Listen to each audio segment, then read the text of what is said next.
할렐루야. 날씨가 부쩍 덥습니다. 제가 지금 강의 내용을 녹음하는 때는 약 32도 정도 밖에 온도가 그렇고요. 실내에도 에어컨을 틀지 않으면 견딜 수 없을 정도로 후덥지근한 날씨입니다. 아무쪼록 여름 무더위 건강관리 잘 하셔서 이겨내시고 또 섬기시는 교회와 가정에도 주의 평안이 함께하기를 주의 이름으로 축원합니다. 하나님께서 역사를 움직여 가시고 그 이스라엘을 움직여 가시는 과정을 보면 갑작스럽게 진행하지 않습니다. 먼저 말씀을 주시고 또 그 말씀에 순종하는 과정과 함께 나라를 통치해 가심을 볼 수 있습니다. 오늘 살펴보는 내용에서도 보게 되는 하나님의 이끄심인데, 오늘 우리가 살펴보는 왕은 북이스라엘의 여호람 왕 때에 반역하여 왕이 된 북 10대 왕 예후에 대한 내용입니다. 오늘은 예후가 등장하면서 일어난 일들을 좀 먼저 살펴봐야 또 말씀이 연결이 되기 때문에 등장하기 전의 일들을 먼저 살펴보면서 은혜를 나누도록 하겠습니다. 예후를 알려면 북 7대 왕 아합의 시대로 거슬러 올라가야 됩니다. 아합의 때 엘리야 선지자가 사역을 하다가 지쳐 죽기로 자청하고 노뎀나무 아래 쓰러져 있을 때 하나님께서 전사를 보내서 엘리야를 하여금 더 쉬게 하시고 또 힘을 회복하게 하시고, 그리고 나서 이제 하나님께서 그에게 사명을 주시는데, 그때 하나님의 말씀에 등장하는 사람이 예후입니다. 열왕기상 19장 16절에 하나님께서 엘리야에게 이렇게 말씀하시죠. 너는 또 nim시의 아들 예후에게 기름을 부어 이스라엘의 왕이 되게 하고 또 아벨보올라 사밧의 아들 엘리사에게 기름을 부어 너를 대신하여 선지자가 되게 하라. 하나님께서 지쳐있는 그 예후를 회복시키시면서 그에게 새로운 사명을 주신 그런 내용인데, 이 예언이 언제 어느 때 이루어지냐면 엘리야 시대에는 이루어지지 아니하고 엘리사 시대에 예언이 이루어집니다. 그러니까 아합 왕이 죽고 자식들 두 사람이 이제 번갈아 가면서 왕위에 오르게 되는데, 그때 이제 엘리사를 통해서 이루어지게 되는데, 그 말씀이 오늘 그 열왕기하 9장 2절에 나오죠. 너는 거기에 이르거든 nim시의 손자 여호사밧의 아들 예후를 찾아 들어가서 그를 데리고 골방으로 들어가 기름병을 가지고 그의 머리에 부으며 여호와께서 네게 기름을 부어 이스라엘 왕으로 삼노라 하고 지체하지 말고 도망쳐 나와라. 엘리사가 제자에게 한 말이죠. 길르앗 아못으로 가면 nim시의 손자 여호사밧의 아들 예후가 있을 것이다. 그러니 그를 데리고 사람들이 오는 골방으로 가서 기름병을 머리에 붓고 안수하고, 그리고 이제 그에게 다음 때 북이스라엘의 왕이 될 것이라고 그렇게 말하고 너는 지체하지 말고 도망쳐 나오라라는 그런 말씀인데, 이렇게 이제 이 종을 보내면서 또 안수하고 난 뒤에 그 엘리사의 종이 이 그 예후에게 이렇게 말합니다.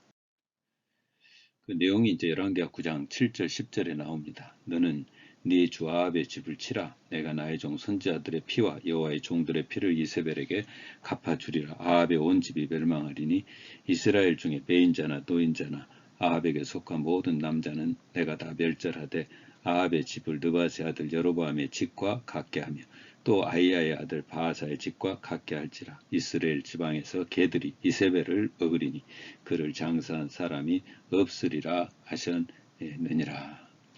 정말 무시무시한 말씀이죠. 하나님의 엘리사를 통해서 예후에게 들려주는 그런 내용입니다. 곧 하나님께서 예후에게 기름을 부으신 것은 예후로 북이스라엘 왕을 삼으시면서 아합 왕의 모든 족속을 다 멸하게 하시기 위해서 왕을 삼는 것이라고, 너의 사명이 바로 아합 족속을 다 멸하는 것이라고 말하고 있는 것입니다. 사명을 받은 예후는 이 사명을 받은 대로 아합과 관계되는 왕들과 자손들을 다 죽입니다. 그래서 당시 북왕 여호람을 죽이고 또 북왕을 문병하러 온 남아시아 왕도 죽이고 와합의 왕비였던 이세벨도 죽입니다. 그 이세벨이 그 죽을 때의 모습이 열왕기하 9장 30절 이하에 나오는데 그 내용을 보면 이렇게 진행이 됩니다. 이 예후가 이제 이세벨이 있는 성으로 가서 그 성에서 예후를 쳐다보고 있던 사람들에게 이렇게 말합니다. 내 편에 설 자가 누구냐? 저 이세벨을 내려 던지라. 이때 이미 북이스라엘 왕은 죽었으며 다 소문 들었겠죠. 이제 대세는 예후인데 누가 그의 명령을 거역하겠습니까? 그 말을 듣자마자 사람들이 지체하지 않고 이세벨을 들어서 성 밖으로 던져지고 던져진 이세벨은 개들이 달려서 먹어 치우게 되는데 이때의 장면이 열왕기하 9장 36절에 이렇게 기록되어 있습니다. 돌아와서 전하니 예후가 이르되 이는 여호와께서 그종 디셉 사람 엘리야를 통하여 말씀하신 바라 이르시기를 이스라엘 토지에서 개들이 이세벨의 살을 먹을지라. 하나님이 이전에 예언하신 대로 이루어졌다라는 사실을 이 예후가 증언하고 있는 것이죠. 성경은 그 사실을 강조하고 있어요. 이는 하나님의 사람 엘리야에게 하신 말씀대로 이루어진 일이다. 예후의 대숙청은 여기서 끝나지 않습니다. 예후는 아합의 아들 70명을 죽이고 남아시아의 왕의 형제들 42명까지 죽입니다.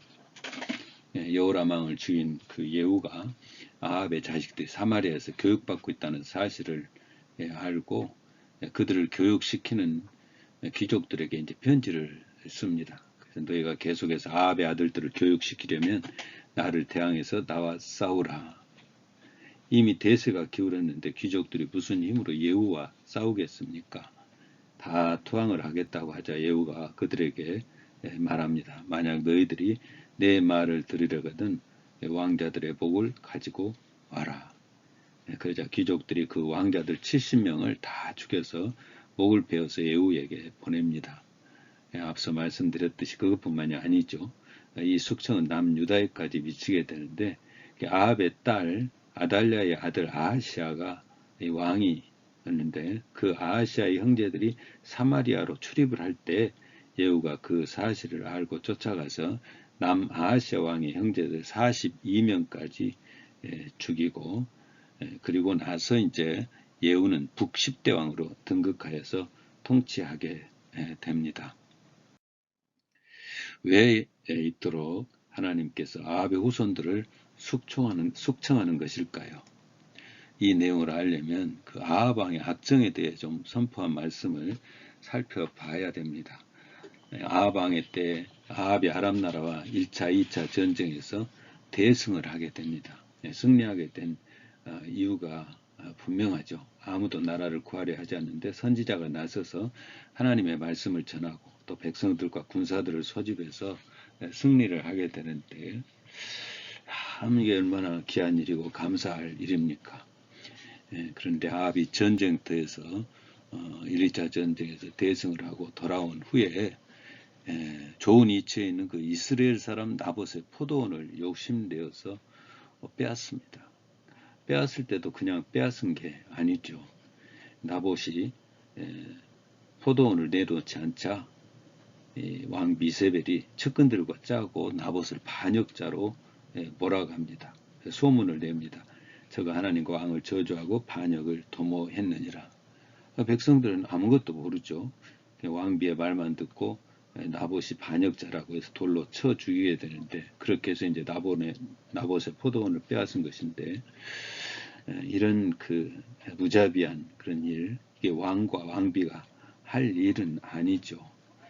그것도 이때 그 나봇의 포도원을 빼앗기 위해서 나봇을 모함하는데 하나님의 이름을 빌어서 거짓 증언을 하고 참 못됐습니다. 쓸 만큼 있고 먹을 만큼 있고 누릴 만큼 누린 자들인데 포도원 하나 가지고 있는 사람 땅을 빼앗기 위해서 하나님의 이름을 거론하고 거짓 누명을 씌워 죽이고 그러고 또 죄책감이 없이 그렇게 버젓이 다니는 모습. 아람과 2차 전쟁에서 원수인 아람 왕을 살려주고 자기 손발과 같은 백성은 모함하여 죽이고 참 말이 되지 않죠. 정말 안타까운 장면입니다. 아합이 하나님에 대해서 얼마나 많은 체험을 했습니까? 갈멜산에서 엘리야가 소재들 하늘에서 불이 내려오는 것을 경험했고 3년 6개월 동안 오지 않던 비가 엘리야가 기도함으로 내려졌고 아람과의 전쟁에서 선지자의 말대로 승리했고 또 하나님 앞에 낮아질 때 용서의 은총도 경험한 왕, 이 아합입니다. 그러면 변해야 되는 것 아닙니까? 보고 느꼈으면 안 해야 되죠. 우상으로 전쟁에서 치고 선지자의 말에 의해서 승리했으면 선지자를 존중하고 우상 안 섬겨야 되는 것 아닙니까? 근데 결국은 선지자를 우습게 여기고 선지자를 죽이려 하고 우상을 계속해서 섬기고 결국 아합은 자식 때 엘리야가 예언한 대로 아합의 후손들이 처참하게 죽게 되고 6대왕 오므리로부터 시작된 왕조가 오므리 왕, 아합 왕, 아하시아 왕, 여호람 왕의 시대를 끝으로 해서 이제 막을 내리게 됩니다. 이런 아합 가문에 대한 예후의 심판을 보면서 몇 가지 또 은혜를 받습니다. 첫째는 하나님이 하신 말씀, 약속을 반드시 이루심을 보게 됩니다. 말씀을 이루신다는 사실은 성경에 변함없는 진리죠. 또 성경이 가지고 있는 본질이죠. 성경은 우리에게 그 사실을 이렇게 말씀해주고 있습니다. 여호와께서 그 손을 내밀어 내 입에 대시며 내게 이르시되 보라 내가 내 말을 네 입에 두었느니라. 에레미야 선지자가 에레미야서를 기록할 때에 그 내용에 대해서 하나님께서 증언하고 계시는 내용이죠. 여호와께서 그 손을 내밀어 내 입에 대시고 내게 내 말을 네 입에 두었다라고 하나님께서 말씀하셨다. 곧 선지자의 전한 말이 하나님께서 주신 말씀을 전한 것이라고 성경은 말하고 있습니다. 베드로후서 1장 20절 21절에서도 말씀합니다. 먼저 할 것은 경의 모든 예언은 사사로이 풀 것이 아니니 예언은 언제든지 사람의 뜻으로 낸 것이 아니오 오직 성령의 감동하심을 입은 사람들이 하나님께 받아 말한 것임이니라. 성령의 감동으로 기록된 것이 성경이라는 말씀이죠. 그러니까 기록된 말씀은 바로 사람의 말이 아니라 하나님께서 주신 말씀임을 증언하고 있는 내용입니다. 디모데후서 3장 16절도 말씀합니다. 모든 성경은 하나님의 감동으로 된 것으로 교훈과 책망과 바르게 함과 의로 교육하기에 유익하니. 하나님의 감동이라는 말은 하나님의 호흡이 담겨있는 뜻입니다.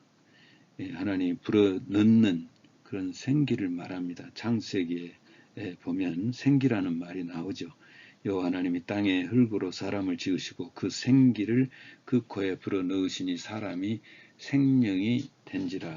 흙으로 불어넣고 난 뒤에 생기를 불어넣어서 이제 사람답게 그렇게 움직이게 되게 되는데 바로 그때의 그 생기가 하나님의 감동이라. 성령의 감동이라는 말과 같은 맥락으로 이렇게 기록되어 있습니다. 그러니까 이 일을 하는 그 생기가 하나님의 말씀 속에 들어있는 것과 같은 것이죠. 그래서 말씀을 들을 때 하나님의 능력이 우리 안에 나타나는 것입니다. 성경을 글자로만 보아서는 안 되는 이유이죠. 하나님의 생기가 들어있는 살아있는 말씀으로 살아있기에 그 말씀을 받아들이면 때가 되면 우리 안에서 이루어지고 나타나는 것입니다. 하나님의 역사가 그 말씀대로 이루어지게 되는 것입니다. 하나님이 하신 말씀이기에 반드시 이루어집니다. 이사야 55장 11절에 내 입에서 나가는 말도 헛되이 내게로 돌아오지 아니하고 나의 뜻을 이루며 나의 명하여 보낸 일에 형통하리로다. 하나님의 말씀은 선포된 말씀은 그냥 돌아가는 법이 없어요. 선포되면 선포된 말씀이 반드시 어떤 모습으로든지 응답이 돼요.